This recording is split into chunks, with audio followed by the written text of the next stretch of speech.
Ladies and gentlemen, Dean Lewis is here. So, all right. So during the damn pandemic, as I like to call it, what were you doing? Oh my God. Well, I think I was writing songs and I just come off the road. So I just had Be Alright was a huge hit around the world. Yeah. So, I'm from Australia. That never happens. I was like, life's great. It'd be 6 months off. Yeah. Sitting there just writing songs. And then it took 2.5 years, obviously of not being able to tour. Right. And and then I was like, I sort of came back and was like, started putting out songs and I was like, they're not really doing as well. Okay. I thought I'd miss my moment until this new one. So everything started coming back. So I was just sitting there writing songs and not realizing that I was sort of missing out a lot. But this, as I understand it, this album, and correct me if I'm wrong, this is really you really opening up. Oh, sure. Yes. Yeah. Yes. And was that cathartic? Was it scary? What was it?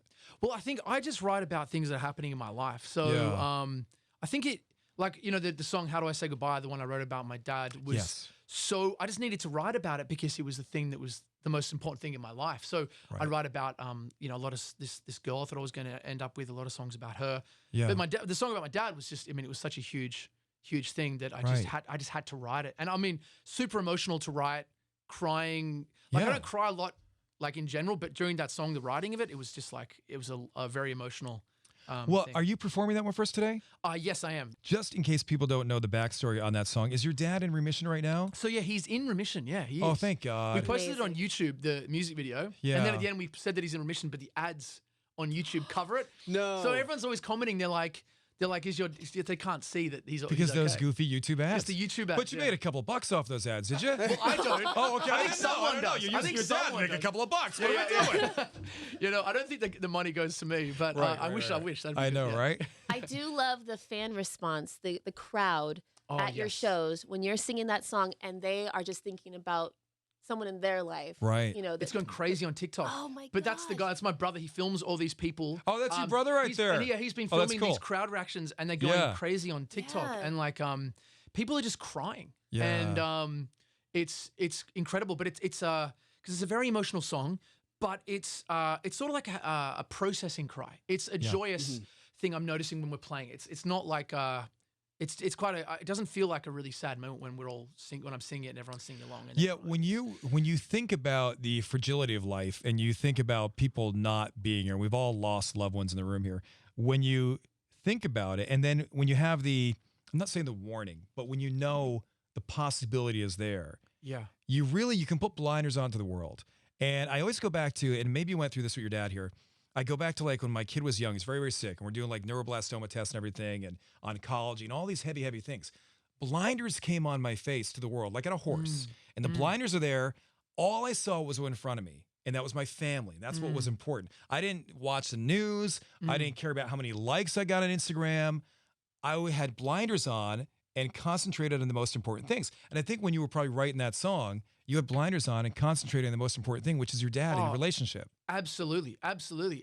I was in a weird position, a bit different because my dad taught me music. He's like my biggest fan, closest person to me, and like taught me how to play guitar and everything. And Be Alright was blowing up at this time. So this is the time when I was probably doing an interview with you guys. Okay. Last time we just heard about my dad. So the thing was, I was always waiting for the phone call to come home, and the blinders were coming on. Yeah. And it was so stressful, but it was also my dad saying, and me having conversations where he's like, he's like saying, this is the moment, you know what I mean? Yeah. Like, he's like, keep going. Don't but at stop. the back of my mind, I'm getting these updates from mum and dad. So it was a period of time where it was the best period of like, oh my God, I'm having a hit in America. I'm from Australia. This is impossible. None of us thought this was going to happen. No, it's not. I mean, Kylie Minogue. Oh yeah, Kylie. Yeah, Everyone just falls back on Kylie Minogue. Kylie's great. Olivia Newton-John, Five God love Sauce. her. Five Sauce, yes. Yeah. There's a few, but it's very small. There's like, I think like 5. So it was this crazy period of, oh my God, I'm having a hit.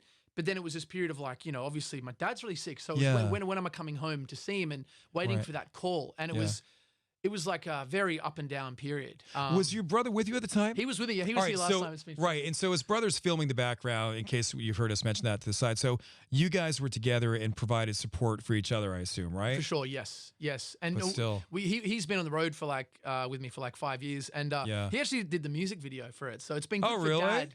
he's like, other son did the music video, I did wrote the song and stuff. So he's actually loving the attention right now. Like he's actually really enjoying all the YouTube comments. Right. He's like loving it. So, Right. yeah. So he's in remission and he's all good. Oh, thank God. He got a stem cell transplant. He did, and that worked? It worked, yeah. Right. It doesn't always work, but for him, it worked. So. What, do you mind if I ask what type of cancer it was? It was acute myeloid leukemia. Oh, I gosh. think I might get the name slightly wrong, but it was a very intense one. They gave him, I think it was 25% chance of living past a year, not even beyond that. But he got this stem cell. It just worked for him. So. There's something there with that stuff, you know, and I think the future of medicine, there's so many changes and advancements, and even going through the pandemic, it gave us so many advancements in medicine that you wonder, like, you know, 20 years from now, 50 years from now, what will be there for people that may not be here for us right now, and what miracles we have right now for people too. It's incredible. For him, it was someone, I think, from Germany. Yeah. They don't reveal I think it takes a few years before they reveal the person who donated it. Okay. But someone donated, I think, bone marrow. I think that's how it worked. Wow. So it's incredible. The science is incredible on this, but it saved his life. Before we go to break here, have you noticed when your dad gets up in the morning, have you heard him say, Guten Morgen? No, but his hair has changed color. No! Like he went to this, like, it changed like from the stem cells, maybe? I think so. That's what he was saying, because it's like a different, not just gray, because he's gray, but it's changed to a little bit of a light brown, and it sort of changed the texture of it. Oh so my yeah. I don't know that. Who knows? You know, but it seems like. I heard he's hitting up Oktoberfest quite often. I heard about that. He loves German beer of a sudden. All It's of a just sudden, crazy. what's going on? Yeah. You know, we talked about your dad and about the song and everything you're going to do, but also how this was a little bit about heartache and a relationship that I guess didn't work out. Yes. Oh, dude. Yeah, I mean, look. It is what it is. People know the songs that that have done well are always like these sad, depressing songs. That's my jam. No, I love it. Get so look close to the mic. I don't want to miss this. Yes. So it's I just write these super emotional, depressing songs about relationships. Yes. And this girl actually she studies in LA at the moment, but she was the kind of girl that I thought I was going to end up with, and it just didn't work out. Yeah. When I finished touring, probably came into the interview with you guys, toured for a little bit, and then we went to Oceanside, California, and we spent a few days down there. And I just, when you build up the idea that someone's, because I was on the road a lot, and I think I built up this idea that she was maybe a bit different than who she was. But also, I also wasn't in the right place, and I thought it was going to be the one, and it just didn't end up like that. Didn't end up like that. Yeah. So you write some hit songs about it. You got to write sad songs. Yeah. Isn't that the tough spot, though, for you? And I'm not saying you're labeled in this respect, but I remember there's an old program director, so the boss of like our radio station years and years ago. And this is even before I started working here. I'd broken up with my wife or something, and we weren't married yet. We're engaged. And I was on the radio, and I'm crying about it. And I'm like really in tears. And the ratings are going through the roof, and people are listening. And my boss is like, "You do the best radio when your life is a mess." Oh, he said he just called it out. He literally said that to me. You do your best radio when your life is a mess. What did you say? What did you say? That? Were you just like, did you double down? Yeah, I doubled down. I'm all in. Give me a raise, man. You're like crying more. Like it's like, wow. But isn't it hard? Like, so you do some amazing stuff when you're really feeling some deep emotion inside of you. Exactly what you're saying. Vulnerability is the thing that I put out this song on my first album. It's called Half a Man, but I was very nervous to put it out because it had this line in it that was way too emotional for me. I thought, if I say this, what are people going to say? Because it was so vulnerable. And then people loved it. And I learned that early on. And it's not like a thing you go like, oh, I'm going to do that more as a marketing thing. But you sort of just realize that vulnerability is where people really connect. And so if I ever have that feeling again where I go, oh, can I say this? I always go, yeah, because people are going to love it and resonate with it, and it's going to help them as well. So it's vulnerability. Do you want to tell us what that line was you just alluded to? Yeah, it was, how am I supposed to love you when I don't love who I am? Oh, yeah. And I just thought, and it was, how can I give you all of me when I'm only half a man? And I was just very like, I was like, what are my friends going to say when they hear that line? I was, you know what I mean? And people love it. So now I'm just like, if there's a vulnerability, I'm just like, just say it, man. I've been doing a little bit dabbling writing on the side, and I've got a line that I think is pretty vulnerable for me. It's like, hi, it's me. I'm the problem. It's me. That's a very catchy, very catchy line. You came up with that. We don't need to get into that. We could just take a break. Ladies and gentlemen, Dean Lewis. Early morning, there's a message on my phone. It's my mother saying, darling, please come home. I fear the worst. How could you leave us all behind? There's so much to say, but there's so little time. So how do I say goodbye to someone who's been with me for my whole damn life? You gave me my name and the color of your eyes. I see your face when I look at mine.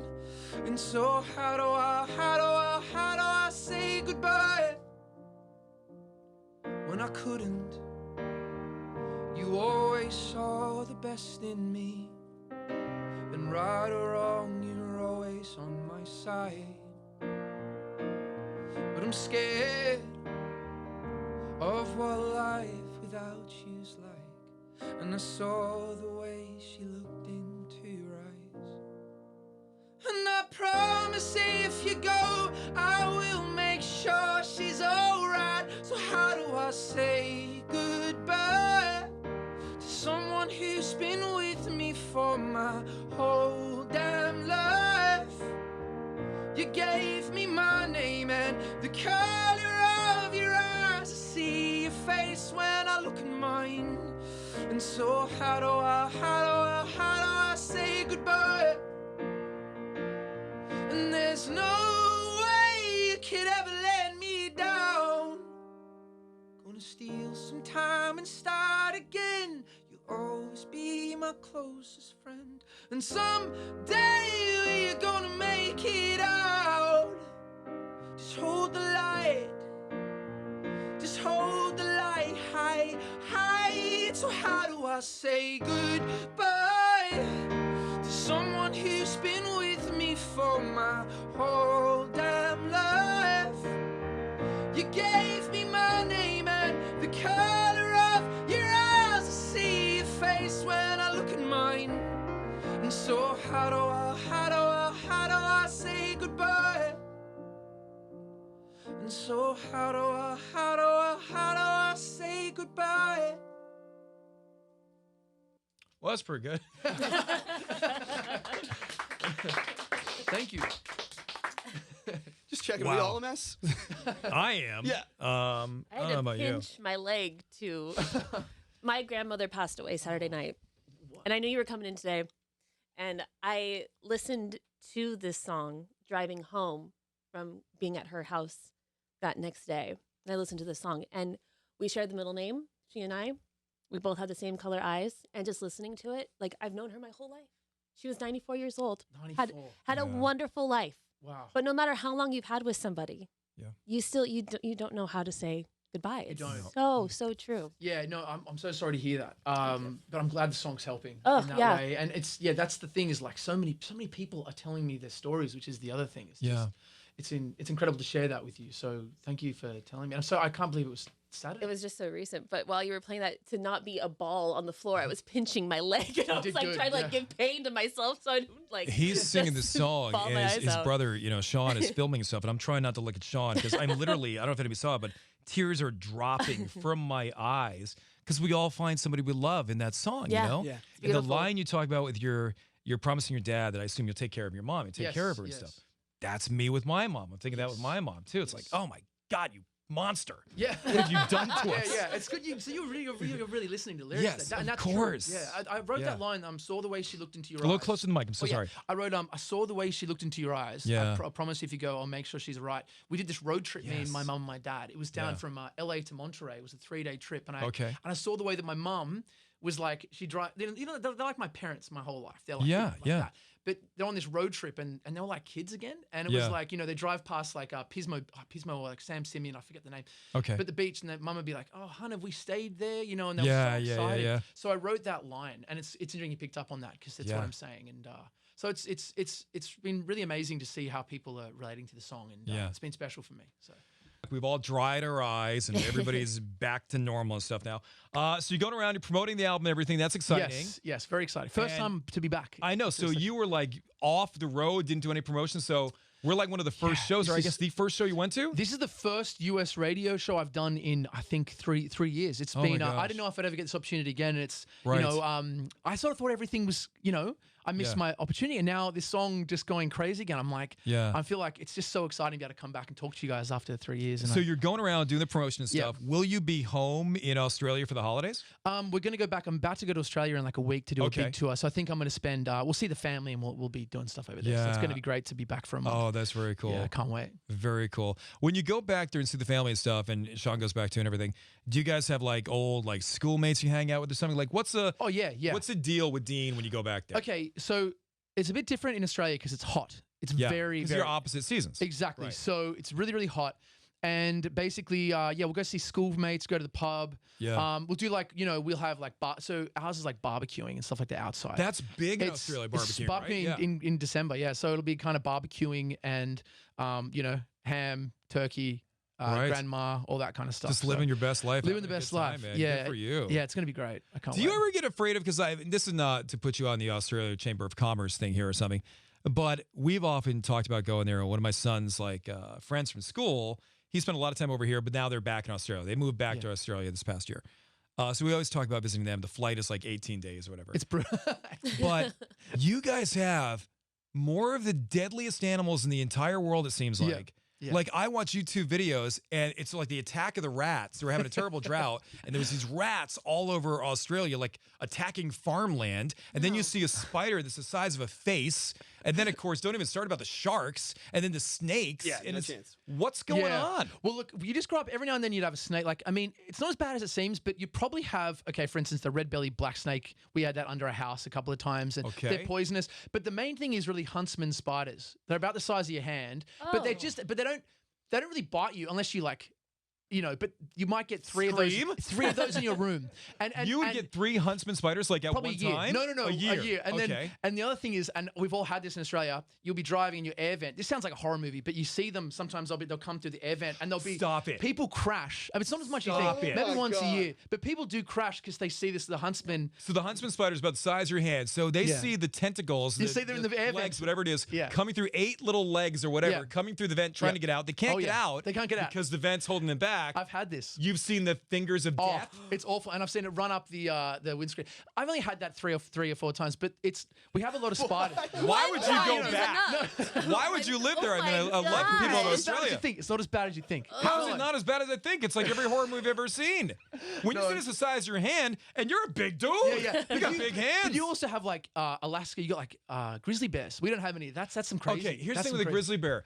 Sometimes when it's bigger like that, you can handle it. You know what I mean? Yeah, that's- Like, okay, I'll see it coming. The huntsman spider, you see its little fingers coming out of the dash. But a grizzly bear will eat you. But a little spider. They Yeah, might but grizzly bite bears, I mean, it's a grizzly bear. It's out in the woods and you get a shotgun or whatever. And It's not going to be in the backseat of your car. Yes, it's right. true, Or true, under true, your yeah. bed. You don't notice a grizzly under your bed. you. You would unless you left food in it. The grizzlies come into your tent if you leave food and stuff like that. Right. Oh, don't try and turn this like it's okay. These spiders of death. Oh my gosh, dude. Well, listen, Dean, it was great to see you, man. Anything else you want to promote while you're here? No. Thanks for having me. I really appreciate it. Thanks for taking the time for chatting. Good to see you guys that was again. great, and that was beautiful. You're one of these guys that when you perform live, there's such a resonance to your voice that even if the keyboard is removed, and I know that you wouldn't want that because it's part of who you are, but even if that's removed, there's a joy in your voice and a power in your voice that it was a treat for me to sit here and tech it and run the volume knobs and everything because it really cuts through. So thank you. Well, thank you so much. It really means a lot, and thank you for having me. You got it, brother. Dean Lewis. Thanks, guys.